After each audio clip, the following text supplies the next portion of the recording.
Hallo zu einer neuen Folge. Heute möchten wir unseren Anhänger reparieren. Und zwar ist der Anhängerstecker defekt und bevor wir jetzt hier irgendwas drin rumpfuschen, wechseln wir den komplett.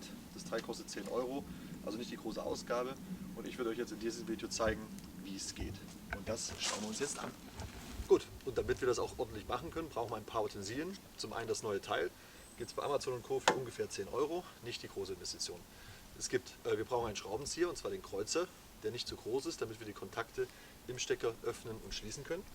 Und was auch sinnig ist und was notwendig ist ein bisschen Isolierband fürs Kabel. Es wird etwas loses Kabel da sein, das werden wir isolieren, damit es nirgends scheuern und brechen kann. Also, würde ich sagen, ran an den Speck. Gut, das ist jetzt unser alter Stecker. Jetzt könnte man natürlich davon ausgehen, ich nehme den alten und schraube Draht für Draht in den neuen rein. Also ich kopiere es einfach nur. Das geht leider nicht, weil wir müssen natürlich den alten Schmotter hier auch wegkriegen. Und solange man das Kabel nicht komplett freilegt, kriegt man den natürlich nicht nach vorne raus.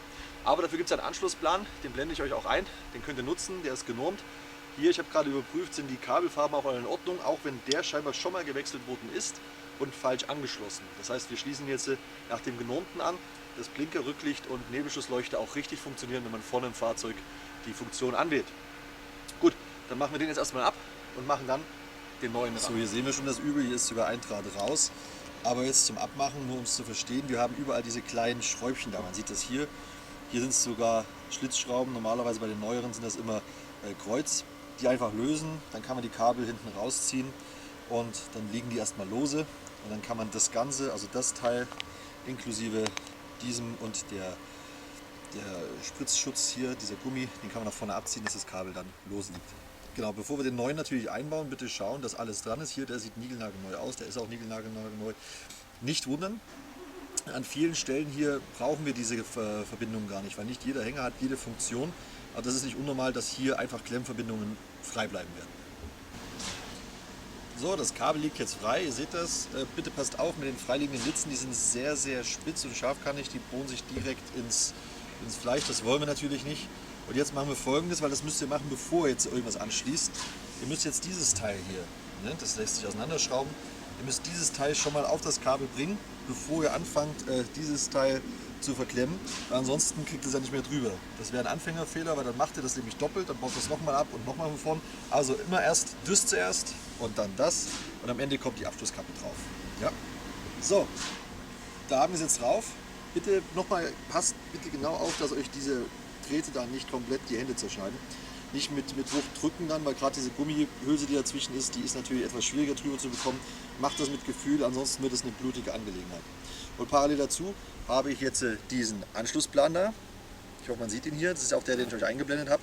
Den findet ihr auch im Netz. Braucht ihr einfach nur angeben, Anschlussplan 13-poliger Stecker. Und dort können wir jetzt auf Basis der Farbnummern und Farbcodes, also gelb, blau, grün, wie sie alle sind, können wir jetzt dieses Kabel mit diesem Pinstecker da verbinden und dann sollte es auch schon funktionieren. Und genau das machen wir jetzt. Also hier auf dem Pinstecker sind die Zahlen für die Kontaktnummern, da sind die Farben der Kabel und wenn wir das zusammenbringen, wie ich es gerade gezeigt habe, nämlich dass die richtige Farbe an der richtigen Nummer ist, dann kann da gar nichts passieren. So, und das machen wir jetzt mal und dann schauen wir uns an, wie das Resultat ist. So, jetzt haben wir alles verbunden, wie es sein soll. Man sieht das hier. Ja. Die Teile hatten wir ja auch schon vorher rangesteckt und jetzt fahren wir das alles zusammen, stecken den Gegenpol jetzt hier noch an und dann verschließen wir das alles wieder ordentlich, wie es sein muss. Und dann sind wir auch schon fertig. Schaut bitte dazu, dass wenn ihr die Litzen da reinsteckt, in diese Führung da, in diese Spangen, dass keine Litze nebenbei schaut. Im dümmsten Fall schaut nämlich links und rechts die Litze aus dem Gehäuse raus, verbinden sich und dann habt ihr da einen Kurzschluss. Das wollt ihr natürlich nicht haben. Ne? Also immer sauber in diese Führungen einführen und dann zuschrauben und keine Litze darf rausschauen. Gut, dann machen wir es mal wieder zusammen. So, jetzt haben wir da alles zusammengeschraubt, die einzelnen Teile. Schaut zu, dass alles richtig gerade ist.